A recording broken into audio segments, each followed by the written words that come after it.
परम सत्कार योग प्यारी सात संगत जी, प्यार और सत्कार से कहना धन निरंकार जी।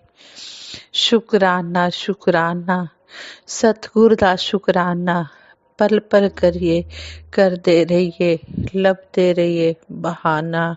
हम सतगुरु दातार का हर पल शुक्राना करते रहें। इन्हीं की अपार कृपा से हमारे जीवन में रहमतों की बरसात हो रही है। सच्चे पातशाह इसी तरह आप जी हर एक जीव के ऊपर अपनी रहमतों की बरसात करते रहना, सबका विश्वास अटूट बनाना, सबको अपने दर पर जोड़ कर रखना। सात संगत जी, आज दासी आप जी के आशीर्वाद से परम पूज्य निरंकारी राजपिता रमित जी के जुलाई महीने 2024 में देश एवं दूर देश यूके के विभिन्न स्थानों पर पहुंचकर श्रद्धालु भक्तों को संबोधित करते हुए विचार दासी आप जी के चरणों में शेयर करने जा रही है। आप जी परवान करें, अगर कोई दासी से गलती हो जाए तो क्षमा करें। हमारे परम पूजनीय निरंकारी राजपिता जी ने समझाया कि पूर्ण को जानकर पूर्ण हो जाना ही मुक्ति है। सत्संग में यशोगान इस पूरे का ही किया जाता है। पूर्ण तो सिर्फ और सिर्फ ये परमात्मा ही है, क्योंकि इसी से सब कुछ है और सब कुछ में ये खुद बसा हुआ है। संतों ने हमेशा इस पूर्ण की आवाज दी। इस पूरे को जानकर आप भी पूर्ण हो सकते हैं। इस पूरे को जानकर पूर्ण हो जाना ही मुक्ति है, यही निर्वाण है, यही भक्ति का सार है, यही बूंद का सागर हो जाना है। जब तक नजरें इस एक को नहीं देख पा रही, फिर चाहे जितनी भी भक्ति कर ली जाए, जितना भी नाम का उच्चारण कर लिया जाए, जितनी भी इसको आवाज दे दी जाए, कर्म कांड कर लिए जाए, सब के सब अधूरे हैं। उसका कोई परिणाम नहीं, कोई फायदा नहीं। मेरे जीवन की अवस्था में तब तक वो आनंद नहीं आ सकता जब तक इस एक को मैं देख ना लूं। एक कहते हैं कि एक शिष्य की आंखों में कोई दोष था। गुरु ने कहा कि उस कमरे में एक शहद की बोतल है, जाकर उसे ले आओ। वो कहता है कि वहां तो 2 बोतलें हैं। गुरु कहते हैं कि जाओ उसमें एक बोतल को फोड़ दो, एक बोतल को तोड़ दो, जो बच जाए उसे जो बच जाए वो वाली बोतल ले आओ।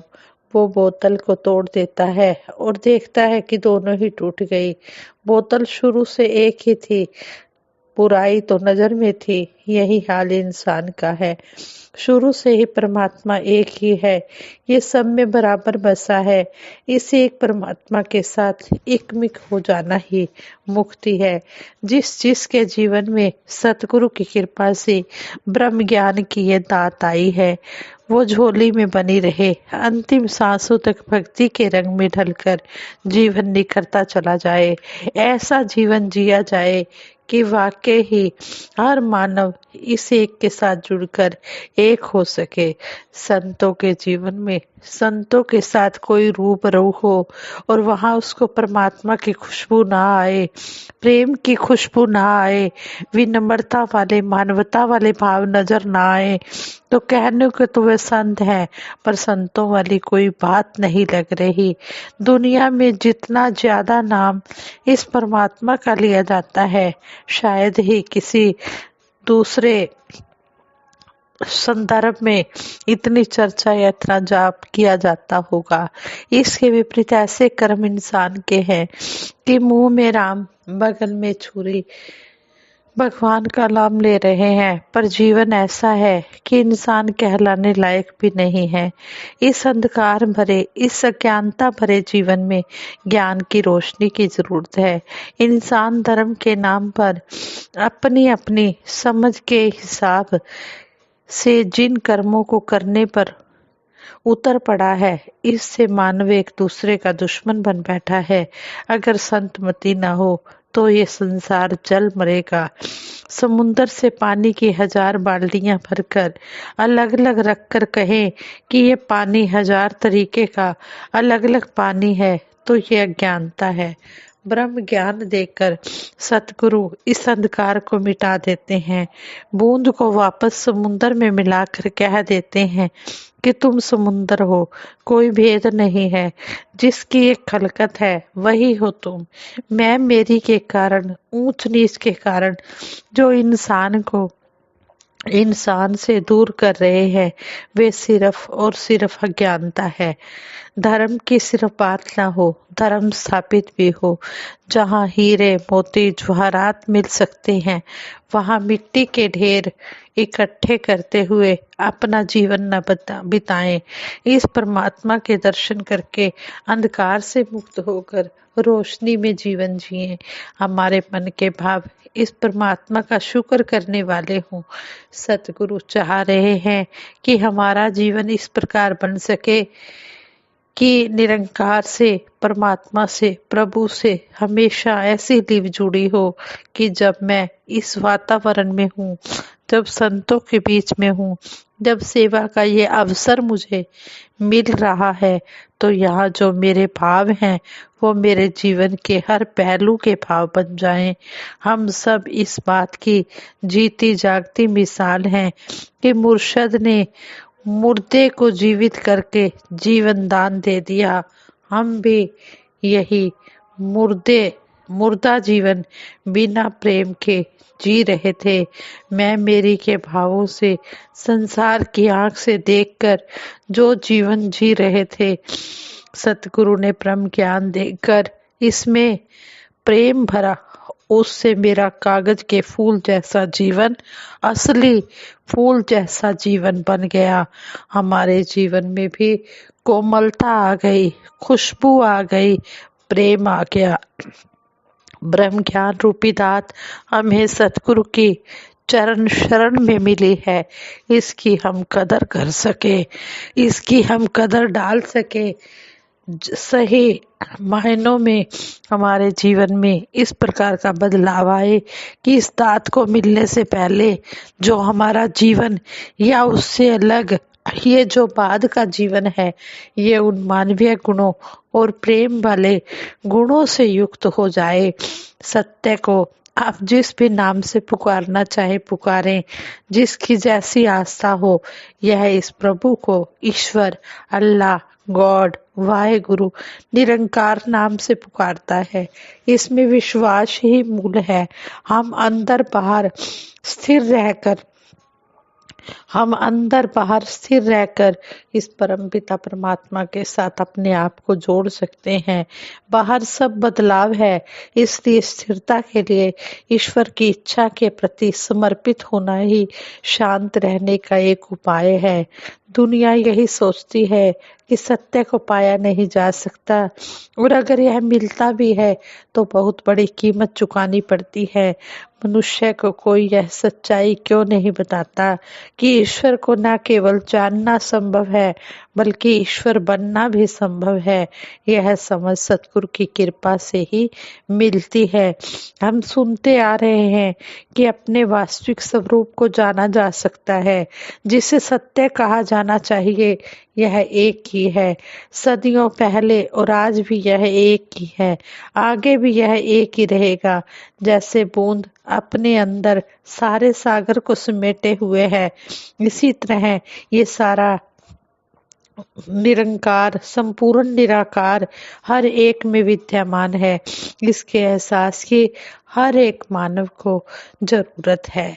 सत्संग जी कितना सुंदर हमें हमारे परम पूजनीय निरंकारी राजपिता जी ने समझाया है कि हे इंसान, जब तक तू सतगुरु की शरण में आकर इस ब्रह्म ज्ञान को जान नहीं लेता, तब तक तेरे जीवन में ना तो तुझे प्रेम का महत्व पता लगेगा, और ना ही तेरे जीवन में तुझे मानवीय गुणों का पता लगेगा, ना ही इस मानव तन की तू कदर कर पाएगा।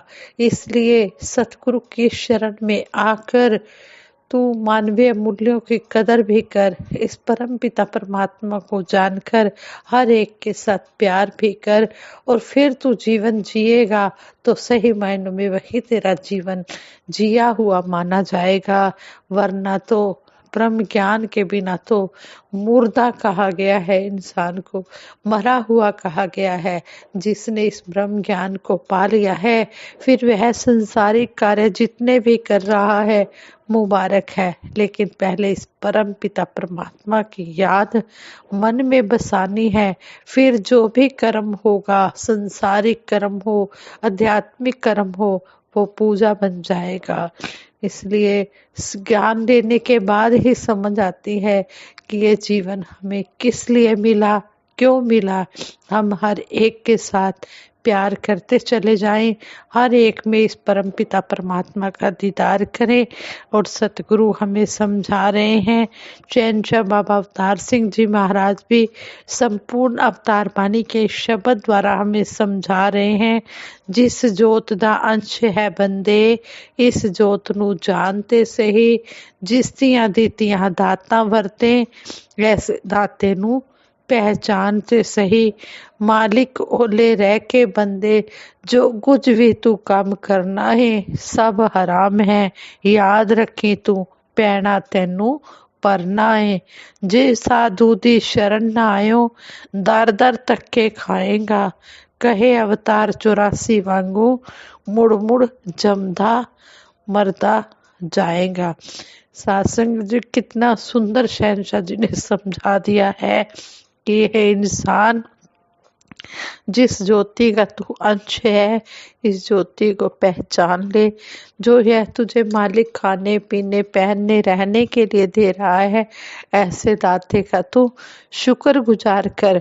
अगर तूने इस परम पिता परमात्मा को नहीं जाना तो फिर 84 का फंदा तेरे लिए तैयार है, फिर 84 के बंदरों में ही तू फंसा रहेगा, 84 के जन्म मरण के चक्कर में ही तू फंसा रहेगा। ये मानव जीवन तुझे 84 लाख योनियों के बाद मिला है। इस मानव तन की कदर कर, इस ब्रह्म ज्ञान को जान कर, पूर्ण सतगुरु की शरण में आकर। आज वक्त के सतगुरु सतगुरु माता सुदीक्षा जी महाराज हर एक मानव के लिए आए हुए हैं, सारे संसार के लिए इस संसार में प्रकट हुए हैं, और सभी को इस एक के साथ जोड़कर सभी का लोक सुखी परलोक सुहेला कर रहे हैं। दातार के चरणों में हम हर पल शुक्राना करते हुए यही अरदास करते हैं, हे सच्चे पातशाह, हमें ऐसे संतों महापुरुषों से ही मिलवाना, जिनसे मिलते हमें आप जी की याद इस मन में आती रहे। हम हर पल इस निरंकार का सिमरन करते रहे, कभी भी एक भी पल ऐसा ना आए जिस पल हम इस निरंकार को विसार दें। हे दातार सच्चे पातशाह, रहबर तेरे चरणों में हर श्वास गुजर जाए, जिस श्वास तुझे भूलूं वो श्वास ठहर जाए। हे दातार सच्चे पातशाह, आप जी के चरणों में हम इसी तरह सेवा सिमरन सत्संग करते हुए जीवन के एक एक पल का आनंद लेते चले जाएं, और सभी के लिए यही अरदास है, हे दातार सच्चे पातशाह, सभी को तन मन धन के सुख देते हुए सेवा सिमरन सत्संग के साथ जोड़ के रखना। इस तरह हम नाम के रंग में डूबे रहें। अमला नाल होणगे नबेड़े, जात तेरी किसे पूछनी नहीं। ज्ञान कर्म में ढल जाए तो जीवन का श्रृंगार बने। साथ संगत जी प्रेम से कहना, धन निरंकार जी।